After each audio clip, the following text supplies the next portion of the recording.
The detective placed a photograph of my tow truck on the table. The front passenger side headlight was broken. There was blood in the crack between the bumper and the grill. A strip of reflective fabric hung from the metal like a ribbon. Detective Alan Mercer looked at me and asked, "Who was driving Unit 7 at 11:42 last night?"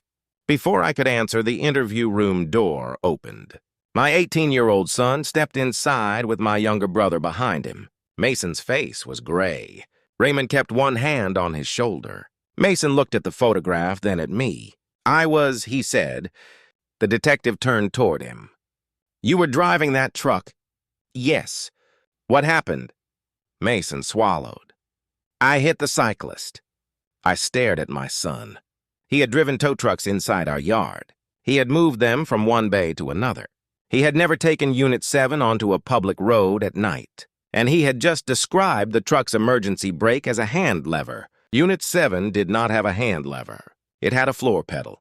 "My name is Owen Blake. I was 46 when my son confessed to leaving a 61-year-old man bleeding beside Route 130. At the time, I owned Blake Recovery and Towing outside Pittsburgh.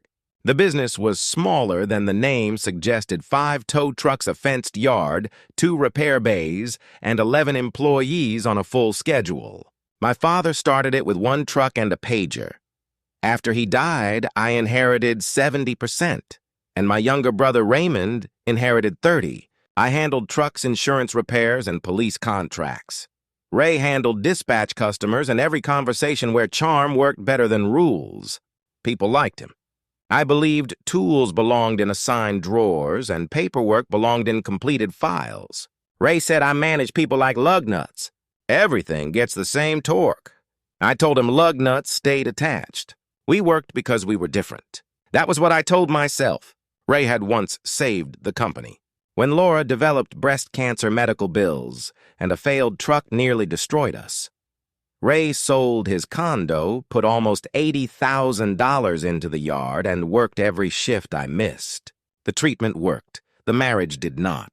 After Laura and I separated, Ray picked Mason up from school, taught him to drive, and listened when he complained that I treated every mistake like evidence. Mason loved me. He trusted Ray. There is a difference. Mason had just graduated from high school. He planned to attend a technical college in the fall and study automotive diagnostics. He worked part-time at the yard. Officially, he washed trucks, checked tire pressure, photographed impounded vehicles, and swept bays. Unofficially, he did more. I let him move trucks inside the fenced property. I taught him how to operate the rollback controls. Once, when a driver called off and we were short-handed, I let Mason drive Unit 3 from the back lot to the fuel station across the road. He was 17. He was not listed on our commercial policy. Nothing happened. That did not make it legal. I told him not to mention it. Family business stays in the family, I said. At the time, it sounded like protection. The hit and run happened on a Tuesday night in early June. Calvin Rhodes, 61, finished his shift at a grocery distribution center at 11:15. He rode a bicycle because his car had failed inspection and he was saving for repairs. At 11:42, someone driving west on Route 130 struck him near a dark curve beside an abandoned garden center. The driver did not stop. A delivery driver found Calvin 16 minutes later. He had a fractured pelvis, 2 broken ribs, and a spinal injury. He was alive when the ambulance reached the hospital. Nobody knew whether he would walk normally again. The first call I received came at 6:12 Wednesday morning. Tasha Green, our night dispatcher, sounded nervous. "Owen, you need to come in." "What happened?" "Unit 7 has damage." "What kind?" "Front light, bumper, something on it." "Was there a tow?" "Not in the system." "Where is Ray?" "I don't know." I drove to the yard. Unit 7 sat behind the repair bay with its nose toward the wall. That alone was wrong. Drivers parked nose out so trucks could leave quickly. The right headlight was cracked. A smear had been wiped from the bumper, but not completely. The GPS power cable hung loose beneath the dashboard. The driver's side floor mat was damp. I opened the cab. Mint. The air smelled strongly of mint gum and something medicinal. The key was in the office cabinet. Our key cabinet used 4-digit employee codes. The activity screen showed the key returned at 12:18 a.m. under my code. My code. I had been home asleep. I checked the electronic dispatch system. Unit 7 showed no trip after 8:30 p.m. I checked the yard camera. The camera archive skipped from 8:04 p.m. to 1:09 a.m. Tasha stood in the office doorway. Did the power go out? No. You sure? The phones never reset, the clock stayed on. Who was here? Me until 1. Devin left at 10. Ray came through earlier. When? She hesitated. I'm not sure. Tasha, around midnight. Why isn't that in dispatch? He wasn't on a call. What did he say? He said he needed something from the office. What? I don't know. Ray arrived at 7 wearing yesterday's jeans and a fresh polo shirt. He looked at Unit 7 and said, "What happened?" It was a reasonable question. Too reasonable. You tell me. I just got here. Tasha saw you after midnight. He glanced toward the office. I stopped for paperwork. What paperwork? Eastmont impounds. Those are digital. I needed a release form. I held up the GPS cable. Did you disconnect this? No. Did you drive 7? No. Who used my key code? Ray's jaw tightened. You think I memorized your code? Everybody knows my code. That is your fault. It was. The code was the month and year our father opened the business. I chose it because I would remember it. So did everyone else. At 7:45, 2 police cruisers entered the yard. Detective Mercer asked us not to touch Unit 7. A traffic camera had recorded a white medium-duty tow truck near the collision. A convenience store camera captured part of our company logo. Mercer requested our vehicle dispatch GPS and camera records. I gave him everything we had. When he asked who could access the truck, I listed 6 drivers, 3 managers, 2 mechanics, Ray, me, and Mason for yard movements only. Mercer looked up. Your son drives these on private property. Always. I should have said yes. I said almost always. The detective heard the space between those words. By 10, they had obtained a search warrant. By noon, a forensic technician found blood on the bumper. At 2, local news vans parked across the road. At 3, Mason arrived with Ray. I thought Ray had picked him up to keep him away from reporters. Instead, they walked directly into the office. Mason said he needed to speak to the police. That was how we ended up in the interview room. Mercer advised Mason of his rights. Because Mason was 18, I had no legal authority to stop the questioning. I asked for a lawyer. Mason said, I don't need one. Ray said quietly, maybe let him explain. I looked at my brother. You knew about this? Ray's eyes filled with concern. He called me this morning. Why didn't he call me? Mason stared at the table.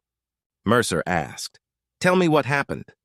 Mason said he took Unit 7 at 10:50 to meet a girl in Murraysville. He would not name her. He said he drove west on Route 130, looked down at his phone, and struck something. What did you think you hit? Mercer asked. A deer. Did you stop? No. Why, I panicked. Where did you go? Back to the yard. What did you do there? Parked it, wiped the bumper, put the key back. Did you disconnect the GPS? Yes. Before or after the collision? Before.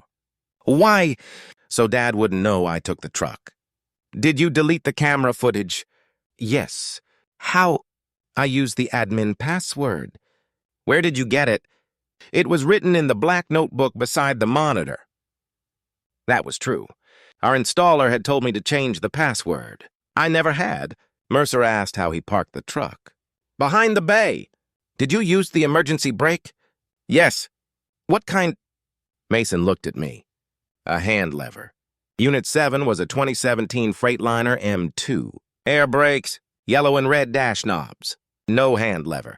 Mercer did not know that yet. I did. I said, stop the interview. Mason's head snapped up. I did it? You're wrong about the brake. I don't remember every detail. You never drove 7 outside the yard? Yes, I did. Then tell me where the PTO switch is. Owen, Ray said. I turned on him. Stay out of this. Mercer ended the interview long enough for us to obtain counsel. Outside, I grabbed Ray's arm. What did you tell him? Nothing. He is confessing to a felony using details he does not understand. He is scared. He is lying. Ray pulled free. Maybe you don't know your son as well as you think. That sentence worked because I feared it was true. Mason had become private during the last year. He spent more time with friends. He wanted to attend school 2 hours away. He stopped asking my permission before making plans. I had interpreted distance as growing up. Maybe it was hiding. Laura arrived 20 minutes later. She had seen the news and received Mason's text. She walked past me and hugged him. Then she asked what he had done. Mason repeated the confession. Laura cried without making a sound.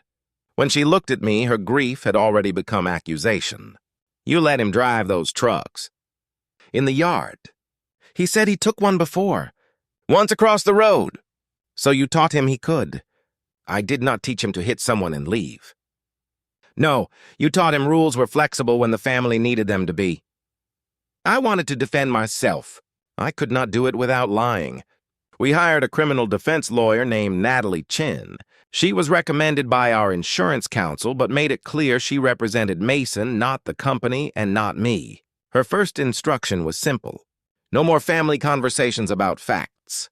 Ray objected. He needs support. He needs independent advice. Natalie met with Mason alone.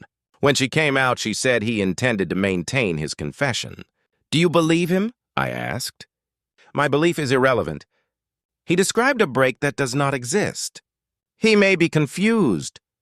He said he left at 10:50. Our gate should show it. Then preserve the gate system. I went back to the yard. The gate controller sat in a metal cabinet inside the office storeroom. The system was old but reliable. Every remote had an ID.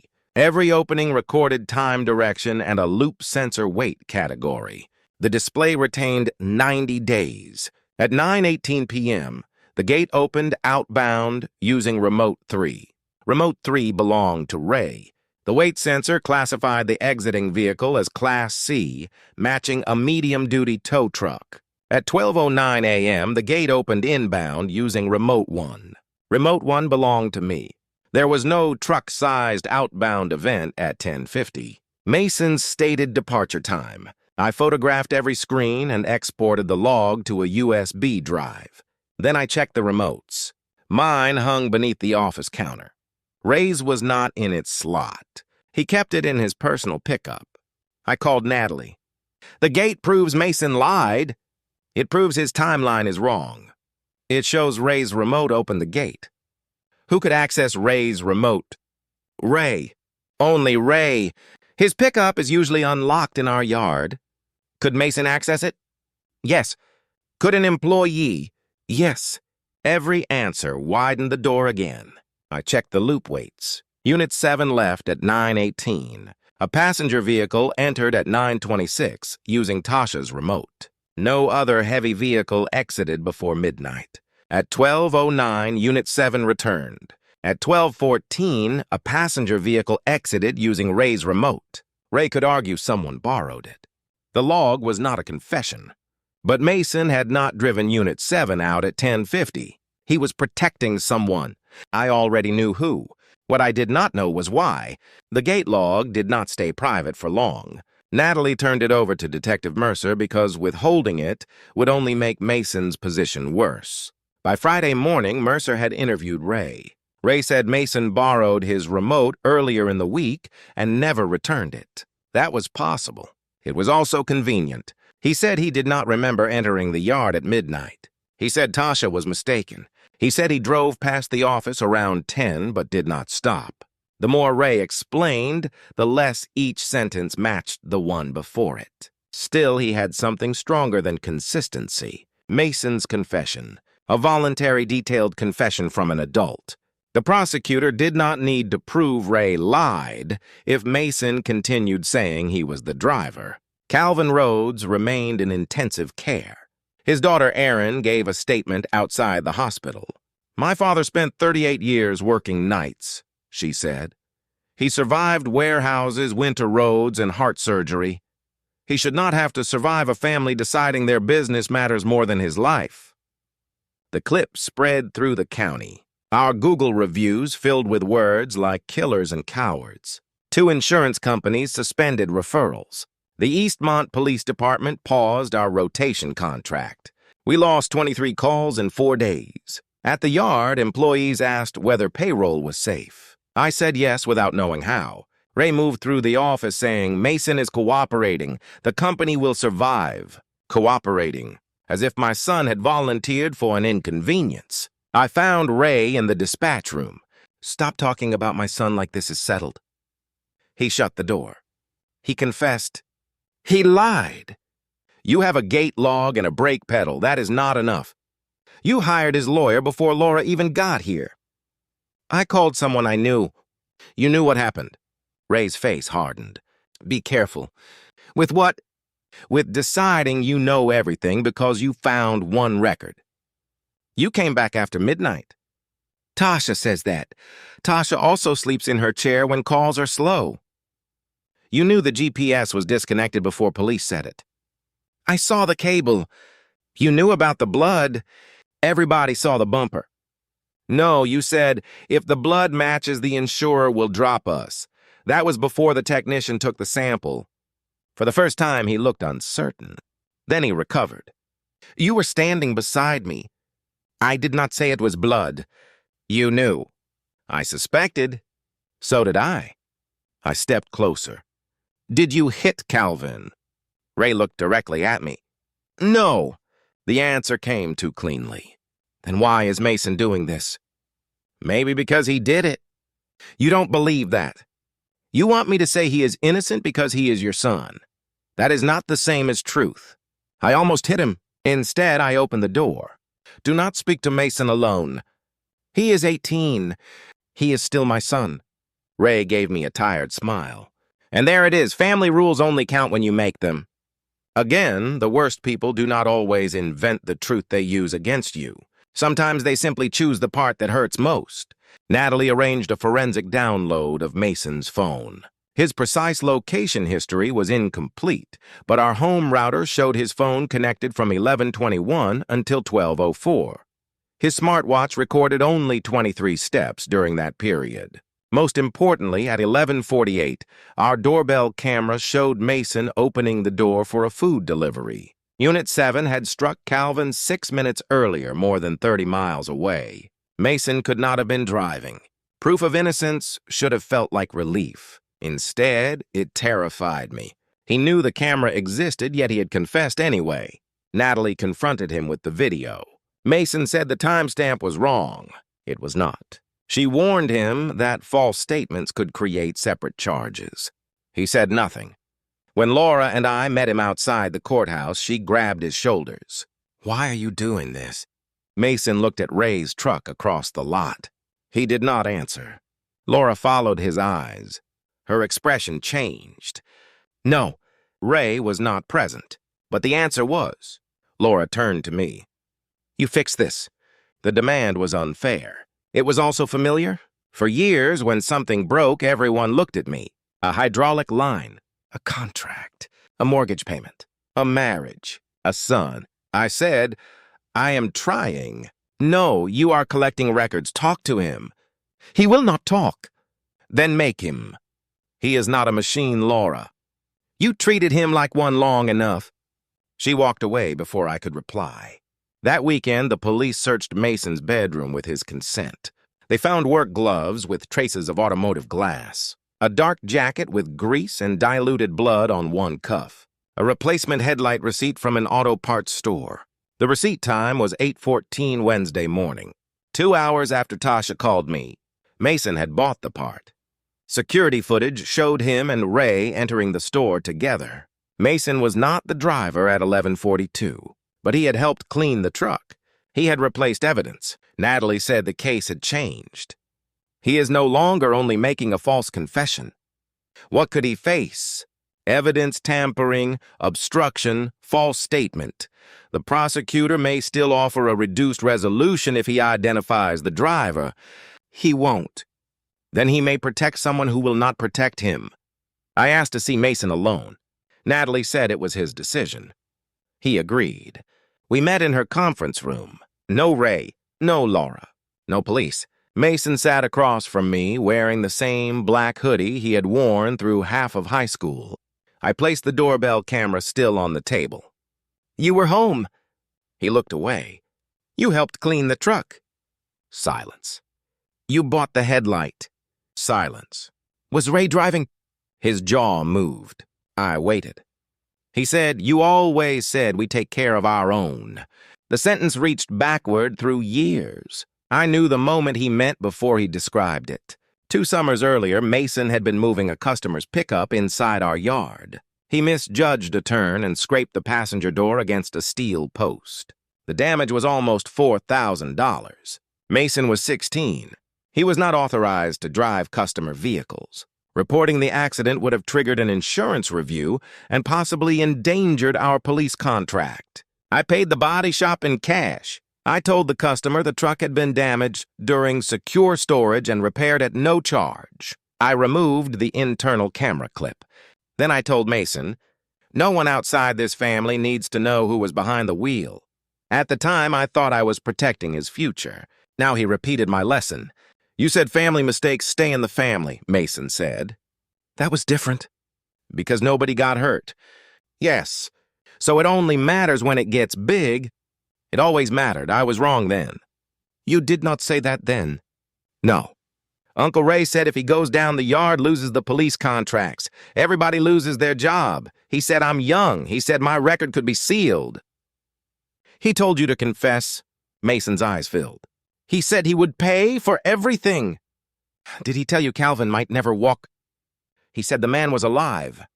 That is not an answer. I know. Did he hit him? Mason whispered, I don't know exactly. What does that mean? He called me. When? After midnight. What did he say? He said he had an accident. He needed help. Where were you? At home. What happened next? He picked me up in his truck. We went to the yard. Was Unit 7 already there?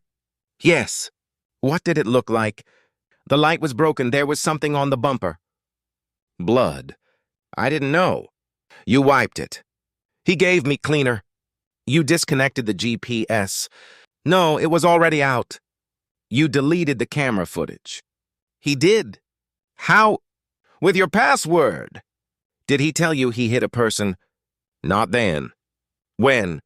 The next morning, when the news came on. And then, he said the police would take the company. He said insurance would blame you because your code was used. He said if I admitted it, he would make sure I got probation. I had to grip the edge of the table. Why would he think the police would believe you? Because I've driven the trucks. Because I let you. Yes, because I hid the pickup damage. Mason nodded. Every shortcut had become material, not metaphorically, evidence, motive, believability. I asked, why didn't you tell me? His answer came quickly. Because you owe him. I sat still. He sold his condo for us. He kept the business alive. He helped when Mom was sick. You say it all the time. I never said you had to repay that debt. You act like we all do. That was harder to deny. Ray's sacrifice had become family currency. Whenever we argued about money or authority, I remembered what he had done. Whenever I considered buying out his share or challenging his drinking, I stopped. Debt can look like gratitude until the person who holds it asks for payment. I said, listen to me. You will tell Natalie everything. Mason shook his head. No, you just told me. I told my dad. I cannot keep this secret. His face hardened. You kept mine, and that is why we are here. If Ray goes to prison, the company closes. Maybe. People lose their jobs. Maybe. You lose everything. Maybe. He stared at me, waiting for the old Owen. The father who solved the immediate problem. The owner who protected payroll. The brother who balanced every decision against an old debt. I said, none of that makes you the driver. What if I choose it? You do not get to choose another man's crime. Mason stood. You chose my crime 2 years ago. Then he left. I sat alone in the conference room. Natalie entered a minute later. "What did he say?" Attorney-client privilege did not cover a conversation between father and son. I told her everything. Mason stopped speaking to me for 3 days. Ray did not. He called 19 times. I answered once. "What did you do?" he asked. I told Natalie, "You just destroyed your son. You asked him to confess. I gave him an option. You gave an 18-year-old a script. He wanted to help. You let him replace the headlight? You taught him how." I closed my eyes. There it was again. A true fact used as permission. I said, "Were you driving?" Ray was quiet. Then, "I do not remember the impact clearly." Not anymore. What do you remember?" "I took my medication." "What medication?" "My back pills." "With alcohol, 1 drink. How many?" "I don't know. Did you see Calvin?" "I heard something. The windshield edge cracked. I thought I hit a construction marker." "You called Mason." "I panicked." "Did you call 911? "I checked the news later." "Did you know a person was lying there?" "I did not know." "You knew enough to hide the truck." His breathing changed. "You think this is simple because you want someone to hate?" "No, I think it is complicated because you saved my family once and then you used that debt to put my son in front of you." "I was trying to save the yard." "The yard is not a person. Tell that to the 11 families who get paid from it." "You didn't give them a vote. Neither did you when you covered Mason's accident." "I wanted to throw the phone. Instead, I said, 'Do not contact him.' He is an adult. He is represented. So am I." "You hired a lawyer." "I am not stupid." The line disconnected. The next morning, Ray did not come to work. His attorney sent a letter saying he would cooperate through counsel. The letter denied he was the driver. At the yard, employees divided into camps. Some believed Mason. Some believed Ray. Most believed whichever version seemed more likely to preserve their paycheck. Devin confronted me in the repair bay. "If Ray did it and the police contract goes, are we done?" "I don't know. That is not good enough." "It is the truth. Truth does not make payroll." "I know." "You going to sell a truck?" "If I have to." "Which one?" "I haven't decided." He looked toward Unit 7, now held as evidence. "My wife is pregnant." "I know. So when you decide who deserves protection, remember it is not only your family." He walked away. That was the center of it. Everyone had a real fear. Calvin's family feared permanent injury. Mason feared destroying the business employees, feared unemployment, and Laura feared our son's future. Fear did not create equal responsibility. It explained why lies found volunteers. A gate system specialist confirmed the log was genuine. Ray's remote opened the gate when Unit 7 left. My office remote opened it when the truck returned. The pavement sensor confirmed a medium-duty vehicle both times. Signal strength suggested someone near the office opened the gate for the returning driver. The log narrowed the story. It did not finish it. Tasha stopped answering my calls. Her shift record showed she had resigned. No notice. Her apartment manager said she had not moved. I drove there. Natalie had advised me not to contact witnesses casually, but Tasha was not represented, and the detective had already interviewed her once. I still waited in the parking lot for 20 minutes before getting out. Tasha opened the door with a chain attached. "I told the police what I know." "You told them Ray came back after midnight." "I said I thought it was him." "You wrote something that night." Her eyes narrowed. "How do you know?" "You always keep a paper dispatch sheet when the system acts up." "That is for work." "The electronic system shows no trip." "Then there was no trip." "Tasha?" She looked past me toward the street. "I have a daughter." "I know. Ray helped when she was in the hospital." "I know. He paid the part insurance did not." "I know. He did not make me sign anything." "I am not saying he did." "You are asking me to help put him in prison." "I am asking what you saw." She began closing the door. I said, "Mason confessed." She stopped. "He is taking Ray's place." Her face changed. "You don't know that." "I do." Then why is he saying he drove? Because Ray told him it would save the company. Tasha removed the chain. Inside boxes lined the living room. You're moving. My sister has a room in Cleveland. Did someone threaten you? No. Did Ray ask you to leave? No. She sat on the edge of a chair. I saw him come back. Driving 7. I saw the truck lights. The right one was broken. I opened the gate. With my remote. It was under the counter. Why, he called the office. What did he say? She looked down. Open the gate. Don't put the trip in. Did you write it? Yes. Where is the sheet? I don't know. Tasha. I took it home. Then I got scared. Do you still have it? She pointed toward a box. Inside a folder marked school, medical beneath insurance forms and hospital bills was a folded dispatch sheet at 12:06 in blue ink. RB called. Open gate. No ticket. Personal return. At 12:13, Mason/Ray in Bay 2. Light damage U7. At 12:44, cam system restarted. Tasha had written what happened. Not because she planned to expose Ray. Because she balanced the night shift by hand before entering totals. Why didn't you give this to police? I asked. Ray said the boy was driving. You saw Ray. I saw both after. I did not see who drove on the road. Did Ray smell like alcohol? Mint. Mint? He chews it when he drinks.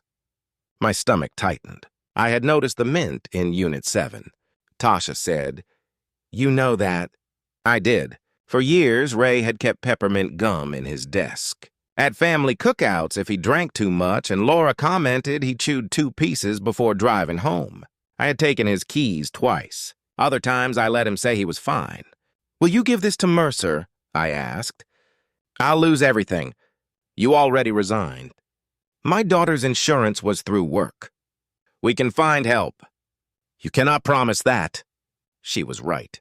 I could not turn courage into a safe transaction. I said, no, I cannot. She studied me. That answer mattered more than another promise would have. I'll talk to my own lawyer, she said. Good. Not yours. Good. And if I testify, it is for Calvin, not you. Good. Tasha almost smiled. You finally learned a new word. Not yet, but I was trying. Tasha's attorney gave the dispatch sheet to Detective Mercer 2 days later. The detective called me in, not as a suspect, not exactly as a witness either. He placed the paper beside the gate log and asked about our procedures.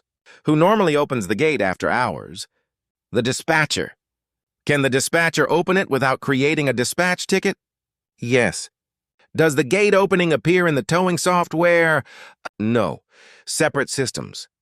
Who has the camera administrator password? Anyone who found the black notebook beside the monitor. Mercer looked at me over his glasses. Why was it written down? Because I was tired of resetting it when people forgot. Did you understand? That defeated the point of an administrator password. Yes. When I did not answer immediately. Before this happened, I said, I just treated the risk as smaller than the inconvenience. Mercer wrote something. The conversation felt familiar. Every poor decision began as a small convenience. He showed me the camera recorder's internal access report. The main video archive had been manually deleted at 12:37 a.m. The administrator login belonged to me. The recorder's uninterruptible power supply had never lost power. At 12:44, the system restarted, exactly as Tasha's sheet recorded. Could Mason do that? Mercer asked. Yes. Could Raymond? Yes. Could Tasha? She knew where the notebook was, but I don't know whether she understood the system. What about you? I was home. We verified that. The sentence should have comforted me. Instead, it sounded like Mercer was slowly removing my excuses while leaving my failures intact. He slid another report across the table. Unit 7's Bluetooth module retained recent paired device history even after the GPS cable was disconnected.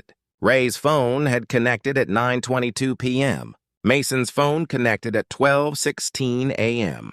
The vehicle's system stored no audio, but it stored call events. At 11:44, Ray's phone made a 47-second call to a number listed under Gerald Pike. I knew Gerald. He and Ray had gone to high school together. They still watched football on Sundays. Mercer asked, "What is Mr. Pike likely to tell us?" "I don't know. He says Ray called and said, 'I think I hit somebody.'" The room seemed to tilt. "Did Gerald call police?" "No." "Why, he believed Ray was intoxicated and confused. He told him to stop driving. Ray disconnected." "Did Gerald contact anyone afterward?" "No." Calvin lay beside the road for 16 minutes. Gerald heard the sentence. Ray knew. Neither called. Mercer continued. "We also obtained pharmacy records pursuant to warrant. Raymond filled a prescription for hydrocodone 5 days before the collision. He hurt his back years ago. The prescription label warns against alcohol and driving. I know. His bank card was used at Murphy's Tavern at 8:41 p.m. Could have been food. It was an open tab for 4 bourbon drinks and dinner." I looked down. Ray had left the yard at 9:18. The tavern sat 12 minutes away. Calvin was hit at 11:42. There was time for Ray to be anywhere. Time for him to believe he had sobered up. Time for him to tell himself pills prescribed by a doctor did not count as drugs. Mercer said, "We have probable cause developing. But your son continues to claim he was the driver and says he borrowed Ray's phone. His phone was at home. Mason says he left it there. Ray's phone paired with the truck. He says Mason took the phone too." I laughed once. "What else did he borrow Ray's prescription bottle, his bar tab?" "Mr. Blake, I am not arguing with you. No, you're telling me a confession can outweigh a person's entire evening. A confession complicates charging decisions, especially when the confessor participated in evidence destruction. What do you need? The truth from your son." I left angry at Mercer, then angry at Mason, then ashamed of both. Mason's silence was not only protecting Ray anymore, it was controlling the shape of his own punishment. As long as he said he drove, he could tell himself he had chosen sacrifice. If he admitted the truth, he had to face that he had wiped blood from a truck while a man lay in intensive care. The heroic version of his lie protected him from the uglier version of his actions. Natalie arranged a meeting with the prosecutor. Before it happened, Laura came to my house. She brought a cardboard box. Inside were Mason's childhood school papers, medical records, and photographs. "What is this? Things his lawyer may need." "You're giving me his baby pictures." "I don't know what they asked for in sentencing." The word sentencing tightened my chest. Laura sat at the kitchen table. "I spoke to Mason." "What did he say?" "That you told his lawyer Ray was driving." "I told her what Mason told me." "He says you twisted it." "Why would I do that?" "To save the company from Mason being the driver." "That makes no sense." "To you. He thinks you still believe there is a way to keep everything." I opened the box. A photograph showed Mason at age 9 wearing one of my work jackets. The sleeves reached his knees. Laura said, "He thinks he is responsible for everyone losing their job." "Ray told him that." "You told him that too. Not about this, about everything." I looked up. Every time you missed dinner because a driver called off. Every time you said the yard pays for this house. Every time he asked why you could not take a day off and you said 11 families depended on you." That was true. It was also too much weight for a child. He is not a child. He was when you started teaching it. I sat across from her. "Did you know about the truck he damaged 2 years ago?" "No. I hit it." Her face changed. "He drove a customer's truck in the yard. He scraped a door. I paid for it privately." "You did not tell me." "No." "Why? Insurance, contract risk. I thought I was protecting him." "And now he thinks this is what protection looks like." "Yes." Laura pressed her fingers to her eyes. "For years, our divorce story had been simple. I worked too much. She became lonely. We stopped speaking. Now another version appeared. I had built a family culture around containment. Problems stayed inside. Shame stayed inside. Money solved what records might expose. Laura had not only left because I loved the business more. She left because the business taught us how to avoid truth. She said, I told Mason to take the deal. What deal? The prosecutor's initial offer. Short detention, probation, restitution. You believed he drove? I believed he confessed. I thought fighting would make it worse. He may have accepted prison because both of us treated his story like fact. Laura looked toward the box. What do we do? We stopped deciding which lie hurts less. Calvin regained consciousness that week. His daughter asked for privacy. The doctors believed he would walk with assistance, but recovery would be long. He remembered headlights. A white truck, a company name beginning with B. He did not see the driver. Erin attended a preliminary insurance conference. I was not invited, but our counsel told me she rejected the first settlement offer. She wanted the company's full records, maintenance, driver qualifications, prior complaints. That last category worried me. 3 weeks before the collision, Calvin had called our office. I remembered only after seeing his phone number in Discovery. He complained that one of our trucks had passed too close to him on a residential road. I took the call. He described the vehicle as a white tow truck with a damaged yellow beacon. Unit 7 had a cracked yellow beacon cover at the time. I told him I would speak to the driver. Then a police call came in. I wrote his number on a sticky note. The note disappeared. I never investigated. I told Natalie and our insurance attorney. The insurer's representative asked whether I had logged the complaint. No. Did you speak to any driver? No. Did you retain the note? No. He removed his glasses. Mr. Blake, do you understand what this does to the company's defense? Yes. Why are you disclosing it now? Because it happened. We asked for recorded complaints. It was not recorded. Then opposing counsel may never have known. I looked at him. That is not a reason to hide it. He leaned back. For the first time in my career, I understood how people begin crossing lines without feeling movement. One missing note, one verbal solution, one fact omitted because the formal question was narrower. I had lived inside those spaces. Now every space looked like the beginning of a larger lie. Our insurer reserved rights under the policy. That meant it might later deny part of the claim because of unauthorized driver's record failures or intentional evidence destruction. The bank called about our business line. The Eastmont contract officially terminated. 2 hotels canceled. We parked one truck because I could not justify its monthly payment. Devin accepted a job at a competitor. Another driver, Keisha, reduced her hours and began applying elsewhere. Ray's warning came true in part. People were losing work. But not because truth destroyed a healthy business. Because the business had depended on pretending risk did not exist. Ray's attorney proposed a private meeting. Natalie attended for Mason. Laura and I came with separate counsel. Ray offered to admit panic after the collision, while still denying he knowingly struck a person. When I raised the Bluetooth call, he blamed medication and said Gerald misunderstood him. Then Ray said, if Owen had reported Mason's unauthorized driving 2 years ago, none of this plan would have seemed possible. The room went silent. Plan. He tried to replace the word with situation, but Mason had heard it. Ray looked at him. I kept your father's company alive. I kept your family together when he couldn't. That does not make Mason your replacement, Laura said. The meeting ended without agreement. But that one word changed my son. Outside in the courthouse hallway, he asked Natalie for 5 minutes with Laura and me. We entered an empty consultation room. Mason shut the door. I thought he was going to admit it. He won't, I said. He said once the gate log came out, he would make a deal. Did he say that before you confessed? Yes.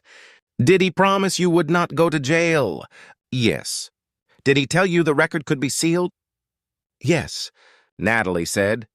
Mason, I need you to understand that he was giving legal advice without being your lawyer. Some of it was wrong. Mason rubbed his face.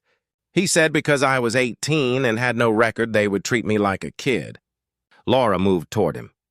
He stepped back. I wiped the truck. We know, she said. I saw the blood. Nobody spoke. I knew it might be a person. Ray said he checked the road and nobody was there. Did you believe him? I asked. I wanted to. Did you ask? Once. What did he say? He said, do you want 11 people to lose their jobs because of something I'm not even sure happened? Mason began crying. Not loudly. His shoulders folded inward.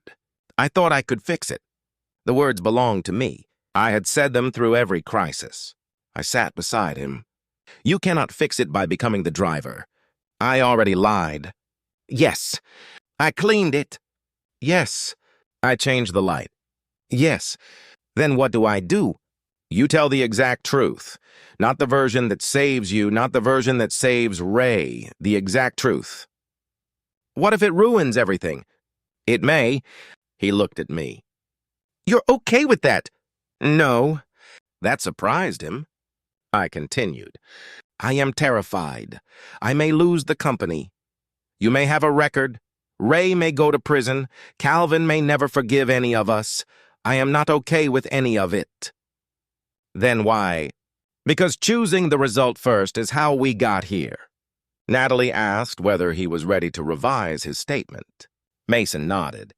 The prosecutor scheduled a proffer session. It was not a plea hearing. It was a meeting where Mason would provide information under negotiated conditions while the state decided how to charge him. The morning of the session, Ray texted him. Mason showed Natalie before opening it.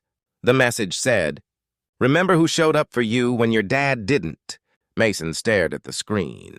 I felt the old debt in those words. Ray had shown up. That was true.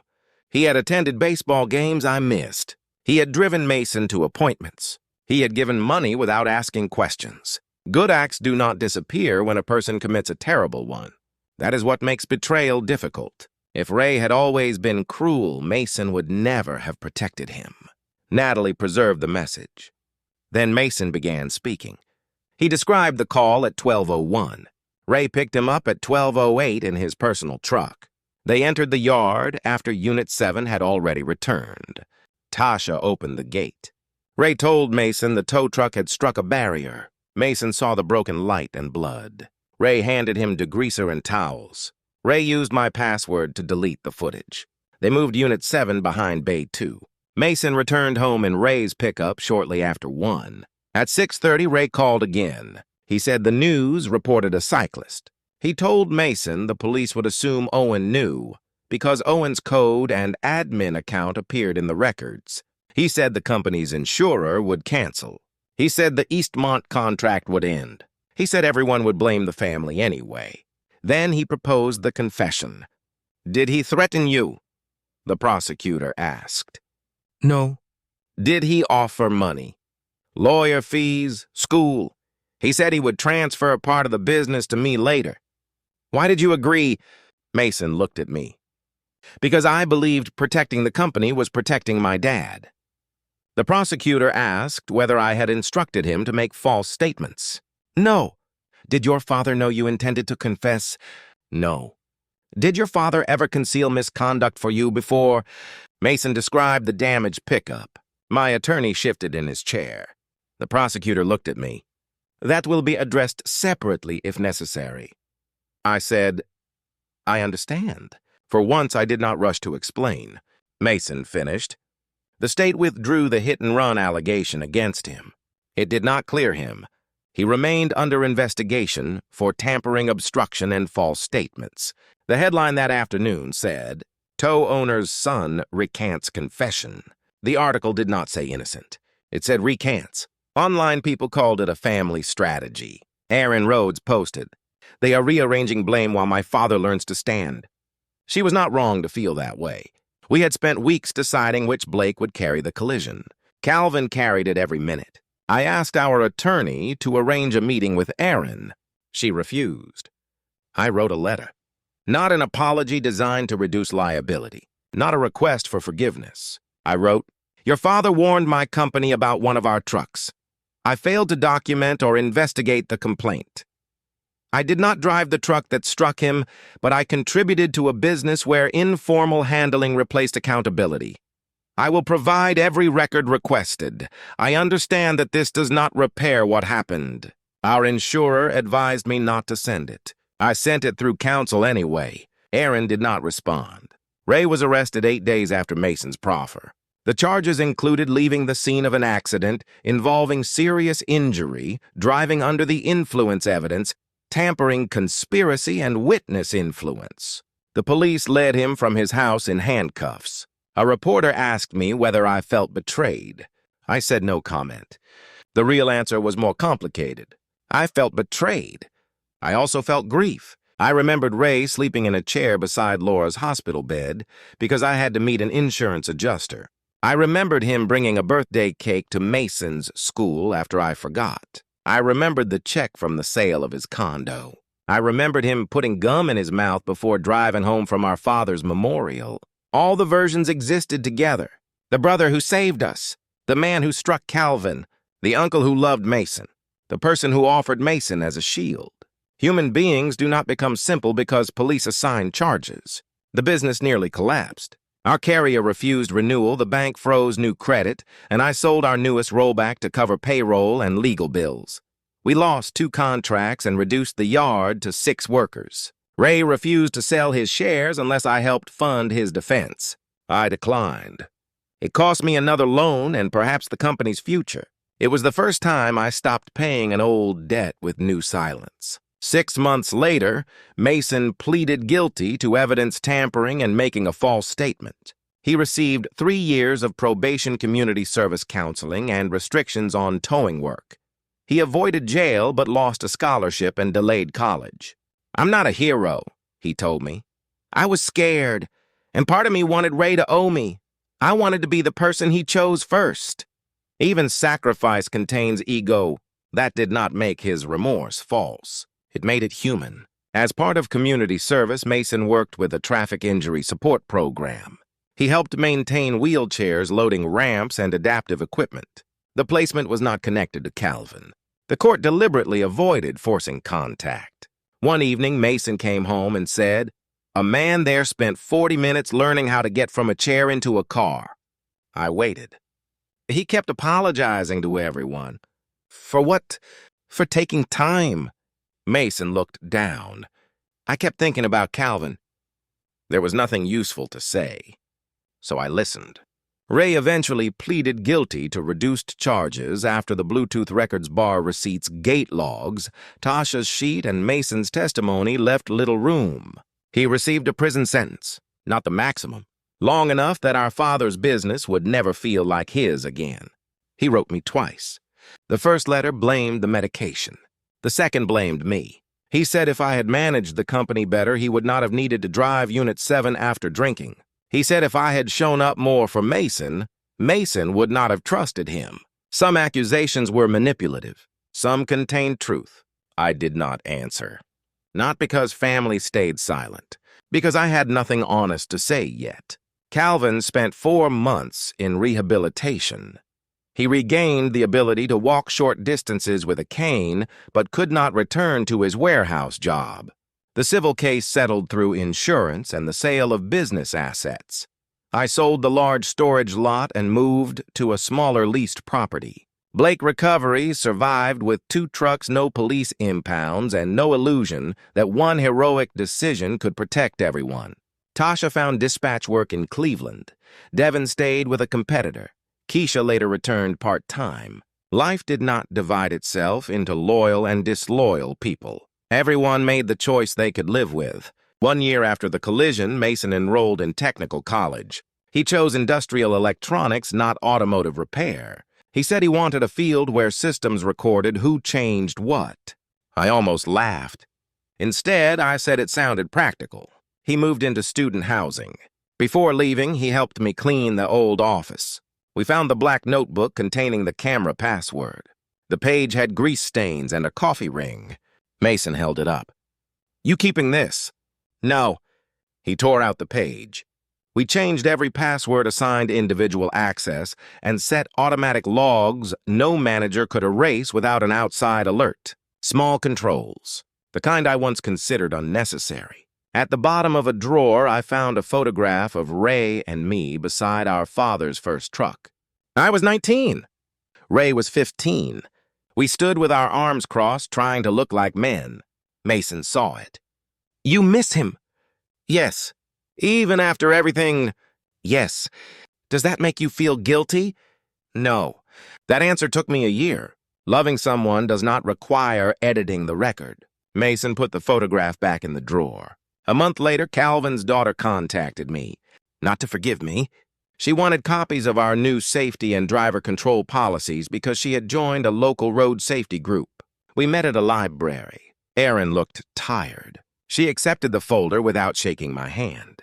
My father read your letter, she said. I did not ask what he thought. She continued. He said the only useful apology is one that makes the next person safer. I agree. He still does not want to meet you. I understand. She looked at the policies. Are these real or are they for court? They are real. How do I know? You don't. The logs are reviewed by our insurer now. I can authorize them to confirm compliance. She nodded once. It was not forgiveness. It was evidence instead of trust. That was enough. Before Mason left for school, he asked me a question while we loaded boxes into his car. If this happened again and I actually did something, would you turn me in? I thought about the word turn. It made truth sound like abandonment. I said I would stand beside you. That isn't what I asked. I would stand beside you while you told the truth. I would get you a lawyer. I would visit you. I would help you repair what could be repaired. So yes. He tightened a strap around the boxes. Ray said family never hands family to outsiders. I know. What do you say now? I looked at the smaller yard. 2 trucks. A repaired gate. No plywood counter from my father, because it had not fit the new office. I say I will never stand between you and the truth again. Mason nodded. Then he hugged me. Not because everything was fixed. Because neither of us was pretending it was. I used to think protecting family meant keeping outsiders away from our mistakes. But small secrets do not stay small. They become lessons. They teach children which rules disappear when enough money, fear, or loyalty is involved. I did not lose my son on the night Raymond struck Calvin Rhodes. I almost lost him in the years before that. Every time I taught him that loyalty mattered more than the truth.